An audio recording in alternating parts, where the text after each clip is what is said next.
This getting older, isn't it? Hello everyone, I'm going to call this meeting of the Environmental Stewardship Advisory Committee to order. So we will start with disclosures of pecuniary interest. Seeing none, I will ask for a motion to move into closed session. Okay, Mr.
Okay, we are returning returning to open session here of the Environmental Stewardship Advisory Committee.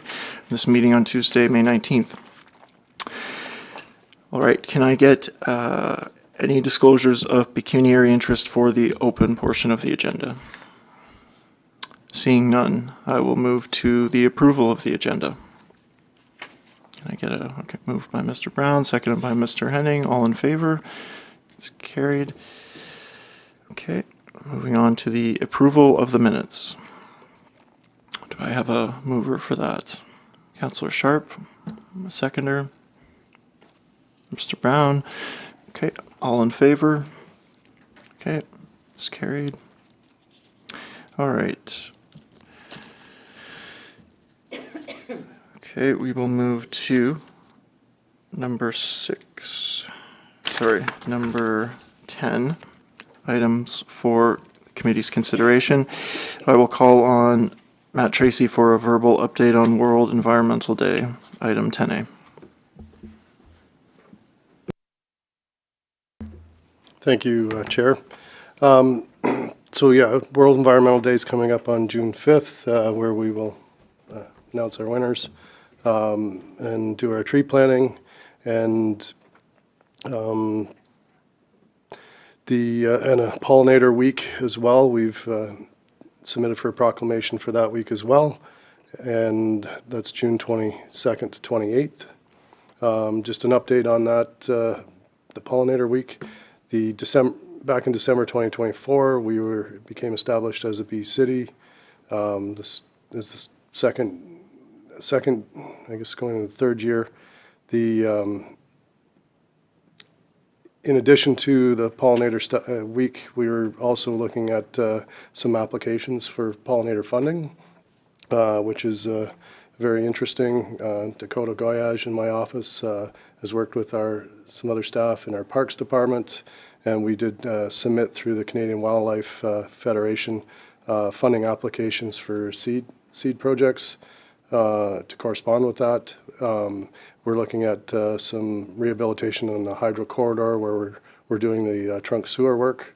We're looking at a portion of south end of the Millennium Trail where we've done some cleanup recently from the encampments.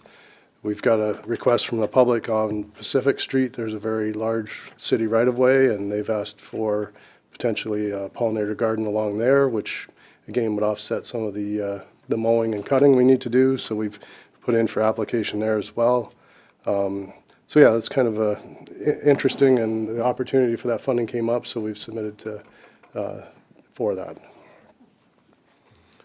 Thank you. Okay, that is great to hear. Do we need a motion to receive that then? No? Okay. So we'll move on to item 10B, the committee's selection for the Environmental Stewardship Awards for 2026. Okay, so I will ask for any if anyone would like to put some nominations forward for the committee. Mr. Chair? Yes, Councillor Sharp? Is this where we would speak to the close and I would read them? Is that what we want to do here? Or just clarifying? Yes, I think you... Sorry, go ahead. This will be the reading of who you called in closed. Okay, so I would move the committee selection for the Environmental Stewardship Awards, and that the nominees as follows be recognized at the tree planting ceremony scheduled for June 5th, 2026 for World Environmental Day, being the Rotary Club of Quinte Sunrise, Buy Nothing Quinte West, Lucy Renard, and NOD Apiary. Okay, do we have a seconder? Mr. Brown? Okay. So if there's no more discussion, can I get I'll call a vote then. Okay, all in favor? Okay, it's carried. It was. Okay, so moving on to 10C. I will call on Mr. Tracy again to give us some background here for the request for tree species quickly. Through your chair. Yes, just following up, I think last year the Public Works selected trees and that, although nice trees, they were not deemed to be native species. So therefore, we felt it was good to bring options back to this committee, and you can choose. Not saying that this is the only trees you could choose from, but we consulted with Conan Nurseries and yeah, these were trees that they recommended for the sites where we were considering planting them, so. Excellent. Yes, and I will defend it was a legitimate mistake in terms of I think the Norwegian maple, we're aware, is invasive, but this was a cultivar of the Norwegian maple, I think King Crimson or something, so a completely different name. So I think it was presumed that was okay, and that was the guidance that had been given from the vendor as well. So, yeah, this is great. Do anyone on the committee have a motion for the trees to be selected? Okay, Mr. Brown. I truly am keen on the white spruce, and the reason is it is an important species within the city of Quinte West, and I think that it illustrates our commitment to the environment on a four-season basis, and that allows us minimal cleanup typically, and yet it gives the opportunity for growth. That we want this stewardship program to continually grow. Councillor Sharp. Thank you, Mr. Chair. I would second the white spruce.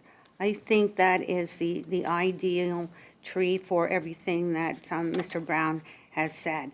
And I think also for the maintenance and so forth, the view, and even the winter, they're beautiful as well as all season. So I think that's a great choice. And it happens that they're less expensive, but that's just a bonus. Go ahead, Mr. Henning.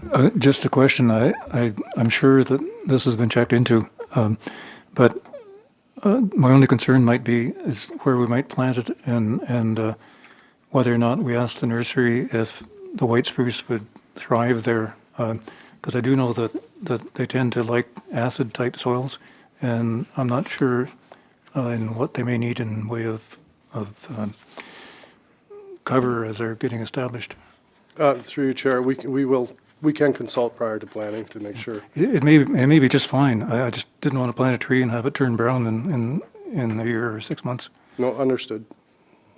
Through you, Mr. Chair, you can also go to Mark Cullen, Cullen Gardens.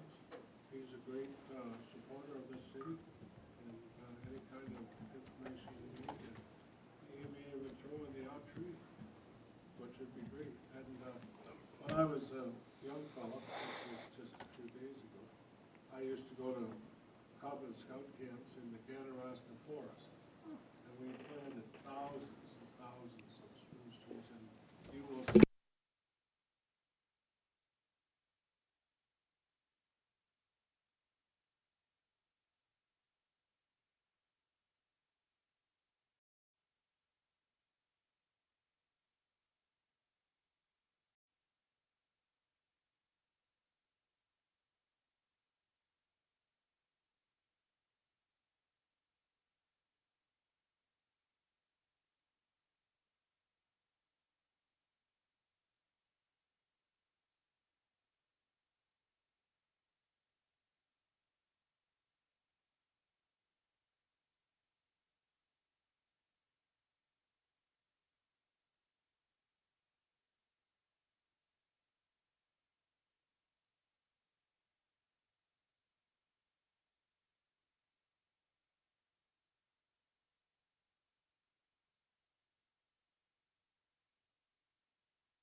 All right then, so we have a motion on the floor for 4 white spruce to be awarded this year, and I will call a vote if there's no other discussion.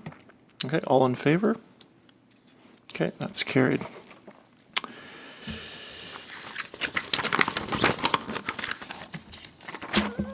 Could I just raise one other point? Just because of that point I brought up, which may not mean anything at all, but just in case staff does find out that some other tree might be more suited to that particular spot, we plan to plant it. Can we give them the leeway to change our selection Sure. to something more suitable? Certainly, yes. If it might be, well, Director Tracy, would you like to give us guidance? Would you like the committee to select a second option if the white spruce was not suitable? Or would you like to come back to the committee? Just let them pick that. I'm fairly confident the white spruce will be fine, but if the committee has a second selection on the maple, sugar maple as a backup, is that fair? Sure, Okay. I'm okay. I'm comfortable Thanks. with that. Yep. Okay, great. Okay, so moving on to 10D. Director Tracy will provide a verbal update regarding pollinator funding from the CWF. Yeah, through your chair, yeah, I kind of jumped ahead there earlier, but yes, we did come across this opportunity for funding, so we have put that in. Again, the pollinator seed is very expensive, surprisingly, but for me anyway, I didn't realize that, but so therefore we're putting in for funding for the cost to cover the seed and assistance with preparation for those sites. But we're also looking at options to incorporate it into any of our engineering projects where we have off-road areas that need to be restored. There's opportunities there.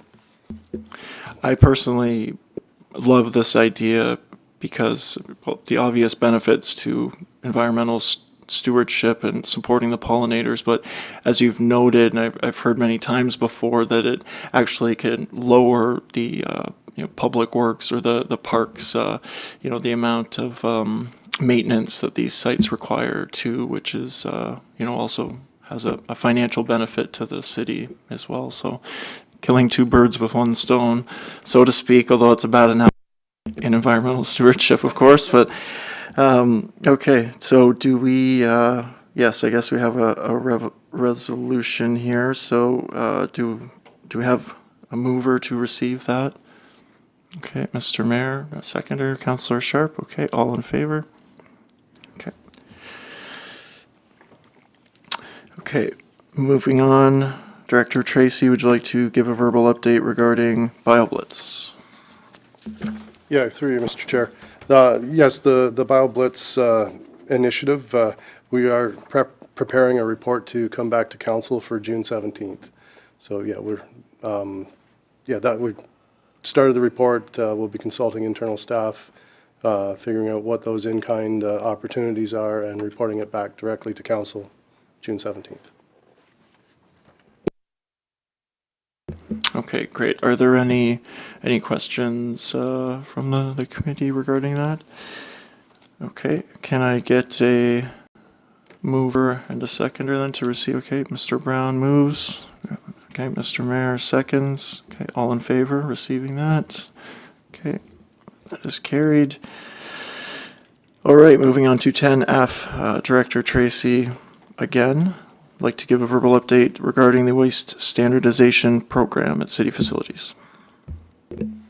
Through your chair, I did follow up with our manager of facilities. The new bins, we've got 2 new ones for City Hall to go on the ground floor area, and 1 for the marina that we received last week. The intent is to get them in service right away. I did talk to him about, again, monitoring and looking at the progress, and I recommend that we bring back to the August 11th to this committee with an update from there, and then consider further rollout after that. Wonderful, yes, and I think as Mr. Brown noted in the report, and as I think shared comments with the committee, that the staff training and communications, I think, or certainly for public facing at the marina, that those communication systems and whether they be signage and that are so important. So it'll be great to hear an update on the progress of that, and if any tweaks need to be done there, or further training or what have you, to kind of really maximize that waste diversion for those investments. Okay, does anyone else have any comments on? No. Okay. Would someone like to move to receive the resolution? Yeah, move the resolution to receive. Okay. Mr. Henning, seconded by Mr. Brown. All in favor? Okay, that's carried. Okay, 10G, Director Tracy again with another verbal update on the QRPMA working group.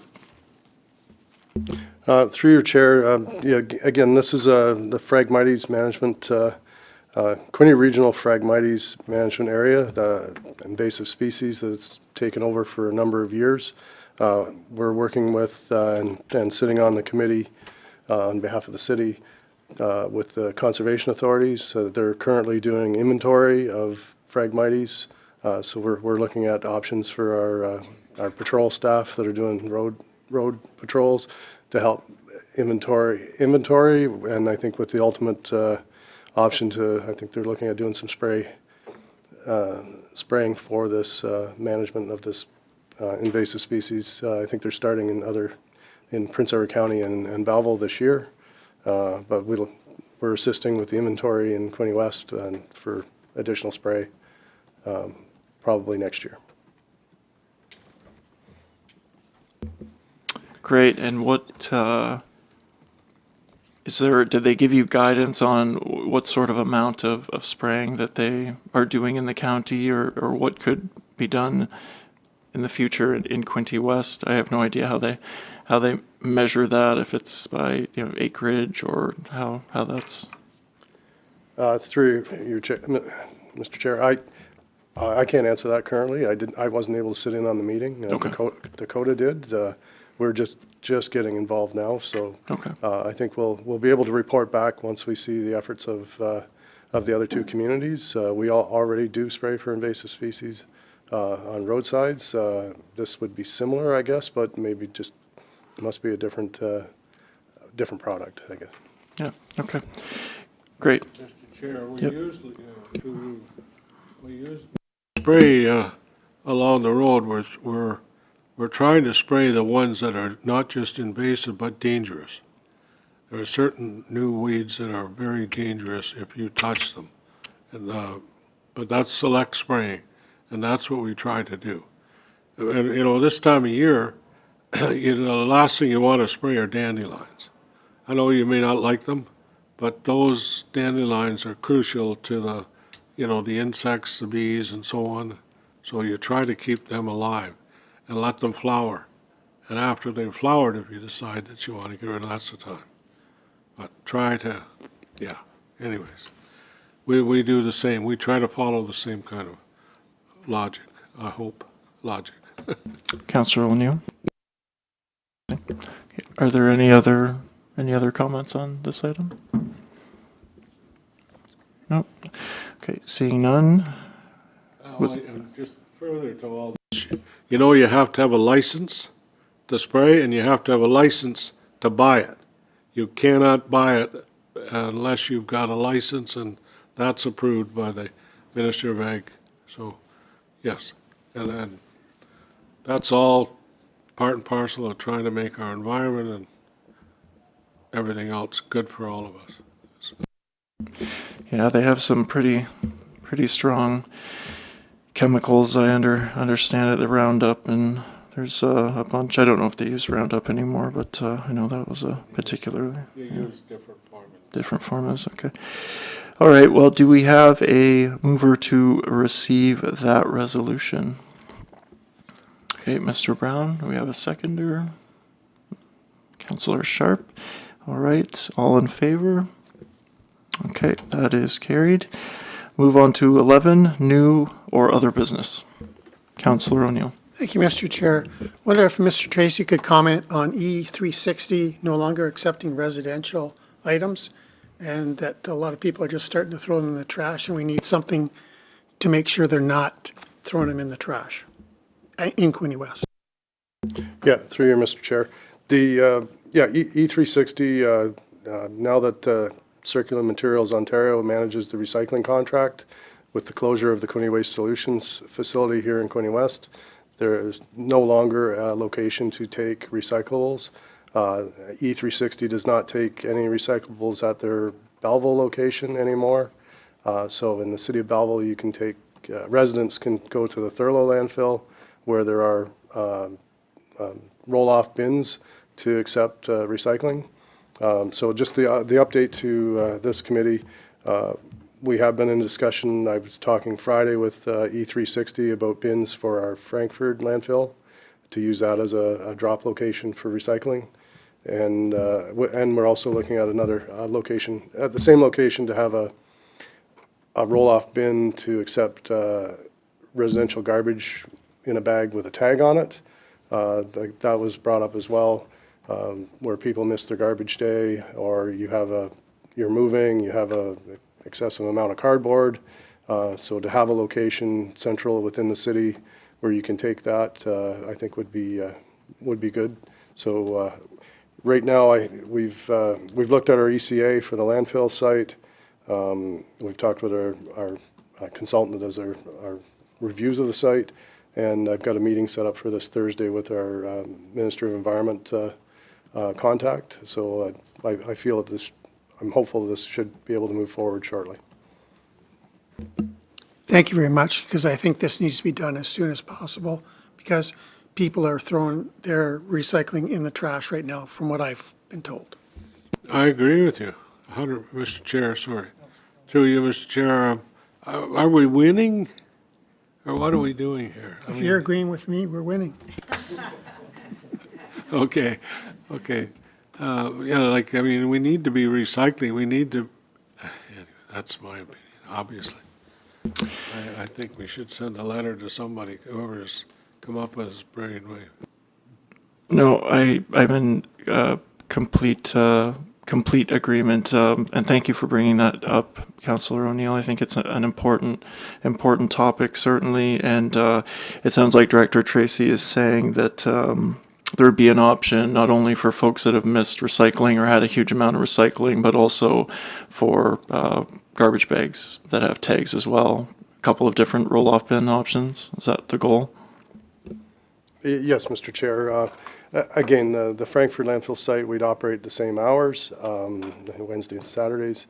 The residential garbage in the bag would have to have a tag on it. We do not want to start any handling of cash or any of those. So, but we will, once I've confirmed we can proceed, we'll put together a communications plan and go from there.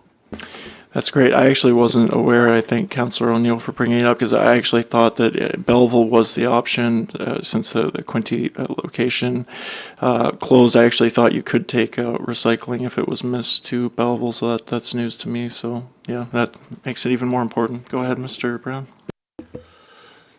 To Mayor Harrison's point, and to you,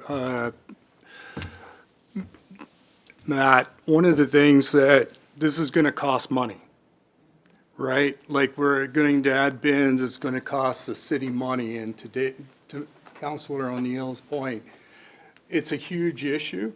But I think, to the mayor's point, we can't lose sight that we've got to communicate with the Circular Alliance, because E360 is primarily the transportation source in this case. They're not the ones that are governing this body, and it's a huge issue provincial-wide. And unfortunately, in this case, in my understanding, the municipality will be covering the cost. Through you, Mr. Chair, that is correct. It will come as the non-eligible recycling.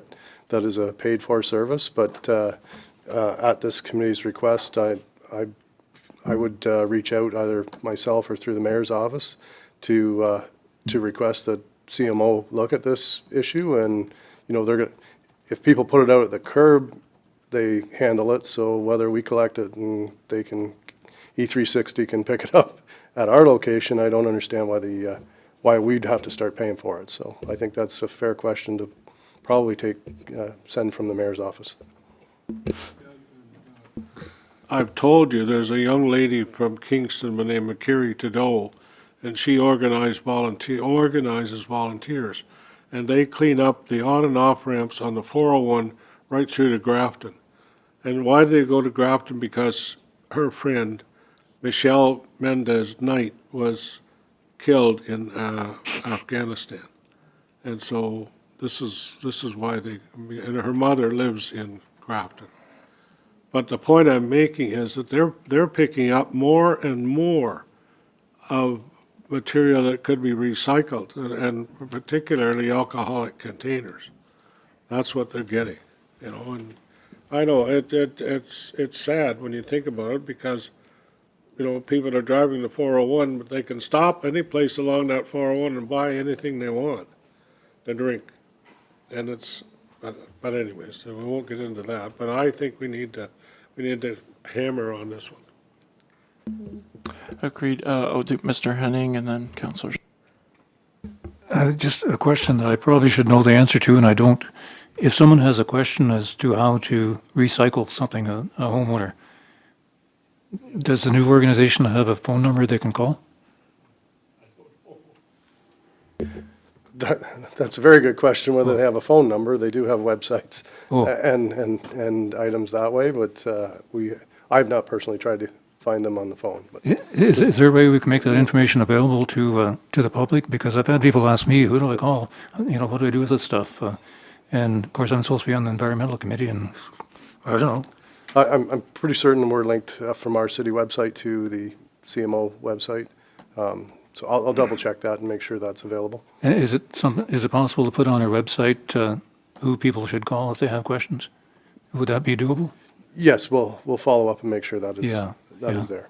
Yeah, because I had somebody the other day said I have a whole handful of guitar strings, which sounds pretty menial and not important, but there's some pretty precious metals in those things. And he said, what do I do with them? So, well, I don't know. Just one final ironic point is when I first heard about the producer being responsible for recycling and for garbage some years ago, I thought, that's great. The companies that produce this junk are going to have to take back their empties, so to speak. And I didn't know they were talking about us. So, thank you. Councillor Sharp. Thank you, Mr. Chair. I will say I live on Fish and Game Club Road, and the other day I was out and I was picking up my recycling, and they had EC360 had a customer service truck going by, and pulled over to give me some advice on some recycling containers, which weren't mine. So I said, no problem, I'll share that with the neighbor. But I thought that was interesting. They were out very early, checking and doing some follow-up. So I thought that was a good thing. Now, with regard to now looking at the landfill, which is on Fish and Game Club Road, and having the containers for recycling. But now if you add the residential piece, I would suggest that we make sure the immediate neighbors are aware, because residential garbage smell is going to be a lot different than, the brush that we're allowed to put there, right? So I think I'm not an immediate neighbor, but I think those that may be greatly, differently affected. This is not the same of being beside just a brush. And I'm sure you've considered that already, but just a courtesy. Thank you. Go ahead, Director Tracy. Yeah, through you, Chair. No, that is a consideration in terms of again, it would just be in a roll-off bin, and it'd be regularly hauled, whether that's once a week, most likely once a week, but I will take that into consideration. Thank you. Yeah, it's certainly a large enough property that there could be, strategic choice to minimize the proximity to residential, wherever the bins are, the garbage bin would be. So, all right. So, are there any more comments on? Yep, Mr. Brown, go ahead. Just a quick comment regarding this morning's announcement that the marina was announced as a blue flag recipient. I think it's a tremendous accomplishment, the process of going through it and being able to justify. And we would be amiss as a committee not to acknowledge and recognize the work that went in to get that, because it really does have a positive impact, and we need to congratulate all that were involved. That's a good point. Go ahead, Mr. Yeah, absolutely correct. Yes, it is. And it's an accomplishment. We've even got boaters there by the name of O'Neill.